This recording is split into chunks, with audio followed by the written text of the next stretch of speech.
లో గత కొన్ని సంవత్సరాలుగా నిరుపేద విద్యార్థులకు, తల్లిదండ్రులు కోల్పోయిన విద్యార్థులకు ఉచితంగా ఆహార వసతితో పాటుగా విద్యను ప్రముఖ స్థానంలో అందిస్తున్న సాందీపని ఆవాసం వైపుగా ఇవాళ అనేక మంది దాతలు ముందుకు వచ్చారు.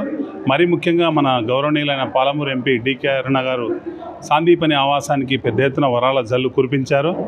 అందులో భాగంగా వారు సాందీపని ఆవాసం నుంచి అంటే దాదాపుగా ఒక 2-3 కిలోమీటర్ల దూరంలో ఉన్న సరస్వతి శిశు మందిర్ అంటే టౌన్లో ఉంటుంది స్కూల్. అది అక్కడ ఇక్కడనే పక్కనే ఒక స్కూల్ ఉంటుంది. ఆ స్కూల్కి వెళ్ళడానికి అవసరమైన బస్సులతో పాటు ప్రహరీ గోడను అందిస్తామని, ప్రహరీ గోడ నిర్మాణానికి ఇతర అన్ని రకాల మేలు చేస్తానని వారు ఇప్పటికే హామీనిచ్చారు. ఈ విషయాలన్నీ వివరించడానికి ప్రస్తుతం మనకు ప్రముఖ సంఘ సేవకులు అజయ్ గుప్తా గారు సార్ ఉన్నారు. సార్ అధ్యక్షులు ఉన్నారు. సార్తో మాట్లాడించే ప్రయత్నిద్దాం. సార్, గౌరవనీయులైన పార్లమెంట్ సభ్యులు గారు ఇవాళ మన సాందీపని ఆవాసానికి రావడం మనందరికీ చాలా శుభదాయకం. వారు అదేవిధంగా ఇతోధికంగా వారు మరోసారి తన దాతృత్వాన్ని చాటుకొని పేద విద్యార్థులకు అనేక వరాల జల్లు ప్రకటించారు. అవి మీరే చెప్పండి సార్. మేడం గారు ఏం చెప్పారు? ఈరోజు సాందీపని ఆవాసంలో జరిగిన కార్యక్రమంలో మన ఎంపీ గారు శ్రీమతి డికే అరుణ గారు రావడం జరిగింది. ఈ కార్యక్రమంలో ఇక్కడ చేసిన కార్యక్రమాలు ఓపెనింగ్ అయిన తర్వాత మేము మా సరస్వతి శిశు మందిర్ గురించి ఒక బస్సు కావాలని కోరడం జరిగింది. ఎందుకంటే పిల్లలకు ఇప్పటివరకే సైన్స్ ల్యాబులు, కంప్యూటర్ ల్యాబులు, రూములు, కాంపౌండ్ వాళ్ళు అన్నీ చేయించడం కూడా, బాత్రూమ్లు, టాయిలెట్స్ అన్ని డోనర్స్ ద్వారా చేయించడం జరిగింది. పిల్లలకు అన్ని వసతులు మంచిగా పద్ధతిగా చేపించి జరగడం జరిగింది. ఒక బస్సు కొరకు ఇబ్బందికరంగా ఉంది అంటే ఒక 5 లక్షల రూపాయలు డొనేషన్ అడుగుతూనే ఇమీడియట్గా వారు 5 లక్షల రూపాయలు కూడా అనౌన్స్ చేసినారు.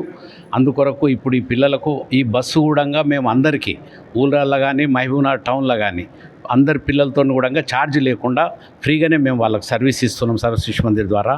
అందుకొరకు వాళ్లకు మళ్ళొకసారి కృతజ్ఞతలు తెలియజేసుకుంటున్నాను. సార్, అదేవిధంగా మన సాందీపని ఆవాసంలో ఇవాళ 8 kV సోలార్ ప్లాంట్స్ కూడా ఇనాగ్రేషన్ జరిగింది కదా. గౌరవనీయులైన ఎంపీ గారు కూడా దీనికి హాజరయ్యారు కదా. ఎంపీ గారు మన సాందీపని ఆవాసం అయితేనేమి, సరస్వతి శిశు మందిర్ అయితేనేమి, వారు ఇతోధికంగా గత కొద్ది సంవత్సరాలుగా వారి తోడ్పాటును, వారి సహాయాన్ని అందిస్తూ పోతున్నారు. దీన్ని ఎట్లా చూడాలి సార్? వీరు ఎందుకంటే వీళ్ళకు చాలా ఈ సాందీపని ఆవాసంలో మనం వాళ్ళకి పిల్లలకు తల్లిదండ్రులు లేరని మనం అనుకుంటుంటాము, కానీ చాలా టాలెంట్తో ఉంటారు. వీళ్ళని కాకపోతే కొద్దిగా ప్రోత్సహించి ముందరికి తీసుకపోతే రేపు దేశానికి సమాజానికి కూడా చాలా అవసరం పడతారు, చేస్తారు కూడా. అందుకని చెప్పి ఈ మన మహబూబ్ నగర్లో కానీ చుట్టుముట్టు గ్రామాల వాళ్ళు పెద్దలు కూడా అందరూ దీన్ని వెంబడి పడి సేవ ఉచితంగా డబ్బులు పెట్టడము, పని చేయడము వాళ్ళ సమయాన్ని ఇచ్చి చేయడం జరుగుతుంది. ఎందుకంటే ఈ పిల్లలను తీర్చిదిద్దుతే రేపు సమాజానికి ఉపయోగపడతారనే ఆలోచన తప్ప ఈడ చేసే వాళ్ళకి ఎవరికి ఇంకా వేరే ఆలోచనలు ఏం లేవు. అందుకని ఆ విధంగా ఆ పిల్లలకు చేయడం జరుగుతుంది. దానికి అవసరం వచ్చినప్పుడు మన ఎంపీ గారు, ఎమ్మెల్యే గారు ఇటువంటి వాళ్ళతో కూడా సహకారాలు తీసుకొని పనిచేయడం జరుగుతుంది. చాలామంది దాతలు ఈ కార్యక్రమాలకు మాత్రం అందరూ సహకరిస్తేనే వీళ్ళందరికీ జరుగుతున్నాయి. ఇప్పుడు ఆల్రెడీ జరుగుతున్నాయంటే దాతలు ఇక్కడ ఉన్నారు. ఆ దాతల సాయంతోనే చాలా జరుగుతున్నాయి. పిల్లల్ని ఇంకా తీర్చిదిద్దాలి, ఇంకా పెద్ద ఎత్తున చేయాలని చెప్పి ఇప్పుడు సరస్వతి శిశు మందిర్ గ్రౌండ్లో కూడా ఒకటి ఇంటర్నేషనల్ స్టాండర్డ్ స్కూల్ కూడా కట్టాలని చెప్పి కూడా ప్లాన్ చేయడం జరుగుతుంది. అది కూడా అతి త్వరలోనే కావచ్చు. అందుకని దానికి తగిన ఇవన్నీ జరుగుతూ ఉన్నాయి. ఏంటి ప్లానింగ్లు ఇవన్నీ జరుగుతుంది. అందుకొరకు ఒకటి ఇంటర్నేషనల్ స్కూల్ కూడా, ఎందుకంటే సమాజానికి ఉపయోగపడే విధంగా పిల్లలను తయారు చేయాలన్నదే అందరి ఉద్దేశం. అట్లా తయారు చేయాలని చెప్పి కోరుకుంటూ ఈ అవకాశం ఇచ్చిన మీ అందరికీ మళ్ళొక్కసారి మన ఎంపీ గారికి కృతజ్ఞతలు. ఎందుకంటే అడిగిన వెంటనే ఇవ్వడం కూడా మేము అవుతుందో కాదో అనే అనుమానంతో ఉన్నాం, కానీ అడిగిన వెంటనే ఏమీ మాట్లాడకుండా ఒప్పుకున్నది. ఇంకా ఏమన్నా అయితే కూడా మీకు పిల్లలకు నేను సహకరిస్తానని చెప్పింది, చేస్తుంది. ఆ ఉపయోగాన్ని అవన్నీ మేము ఉపయోగించుకొని పిల్లలకు మంచి భవిష్యత్తును ఇవ్వాలని చెప్పి మేమందరం ఆలోచిస్తున్నాం, చేస్తాం కూడా. అందరు కమిటీ సభ్యులు కూడా అట్లున్నారు. సార్, చివరిగా చెప్పండి, మీరు ఈ సాందీపని ఆవాసం అయితేనేమి, మనకు సరస్వతి శిశు మందిర్ అయితేనేమి, ఇలా అనేక దాతృత్వాల్లో మీరు పెద్ద చేయిగా ఉంటూ వస్తున్నారు. ఈ పాలమూరు సొసైటీలో మీరు అనేక మందికి హెల్ప్ చేశారు సార్. ఈ దాతృత్వ గుణం అనేది యువత ఎలా అలవర్చుకోవాలని మీరు పిలిపిస్తారు? దాతృత్వ గుణం అంటే మనం చేసే జగల ప్రతి పనిని మేము మా బాధ్యతగా దాన్ని స్వీకరిస్తున్నాం. ఇది మన బాధ్యత. ఈ సమాజానికి కూడా చేయాల్సిన అవసరం ఉంది.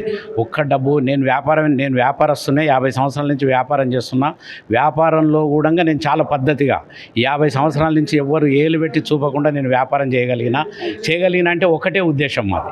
అందరూ సమాజంలో అందరూ బ్రతకాలి, మనం బ్రతకాలి అనే విధంగానే మేము చేసుకుంటూ పోతున్నాం. ఎక్కడ ఏ కార్యక్రమాలు చేసినా, ఏడ బాధ్యతలు తీసుకున్నా అది మా బాధ్యత అనుకున్నాం. కానీ అది ఏదో మేం చేస్తున్నాం అనేది కాదు. మనం ఈ సమాజానికి చేస్తూ పోతే ప్రకృతి మనకు సహకరిస్తుంది. నాకు ఇది ఒక పెద్ద నమ్మకం అనమాట. మనం సమాజానికి చేస్తూ పోవాలి, అవి జరుగుతూనే ఉంటాయి. మీరు మంచి పని అనుకొని ఎవరైనా అనుకోండి, సమాజానికి ఉపయోగపడే పనులు మీరు ఎవరు ఏది ఆలోచన చేసినా అది ఏదో ఒక రోజు అటు ఇటు కావచ్చు, కానీ పనులు మాత్రం అయిపోతాయి అని చెప్పి నేను ఆ నమ్మకంతోనే పనిచేస్తున్నాం. మా టీం అంతా కూడా అదే విధంగా పనిచేస్తున్నాము. చేసి ఈ సంవత్సరం ఇంకా బ్రహ్మాండంగా సర్వ శిశు మందిర్కు చేయాలనే ఆలోచనతో ఉన్నాము, చేస్తాం. ఇది ఇక్కడి పరిస్థితి. సరస్వతి శిశు మందిర్తో పాటుగా సాందీపని ఆవాసానికి గౌరవ పార్లమెంట్ సభ్యులు శ్రీమతి డి కరుణమ్మ గారు పెద్ద ఎత్తున తన దాతృత్వాన్ని చాటుకొని 5 లక్షల రూపాయల వర్త్ గల బస్సు సౌకర్యాలతో పాటుగా ప్రహరీ కూడా నిర్మాణానికి కూడా పూర్తి స్థాయిలో సహకరించడమే కాకుండా ఇంకేదైనా ఈ విద్యార్థుల కోసం కావాల్సి ఉంటే తప్పకుండా తనదే ముందుగా రాసుకోవచ్చని, ఇమీడియట్గా వాళ్ళకు కావాల్సిన సౌకర్యాలని కల్పించడానికి తాను ఎల్లప్పుడూ పేద విద్యార్థుల కోసం సిద్ధంగా ఉంటానని గౌరవ ఎంపీ గారు తెలపడం పట్ల మేనేజ్మెంట్ కమిటీ మంచిగా వారు స్పందిస్తున్నారు. గౌరవ ఎంపీ గారు కృషి, వారి పట్టుదల ఇవాళ కొత్త కాదని, సాందీపని ఆవాసం వైపుగా వారు గతంలో అనేక మార్లు ఇంకా సహాయ సహకారాలు అందించడంతో పాటుగా స్థానిక ఎమ్మెల్యే గౌరవ ఎన్ఎన్ శ్రీనివాసరెడ్డి గారు సార్ ఇంకా చాలా సహకరించారని వారు చెప్తున్నారు.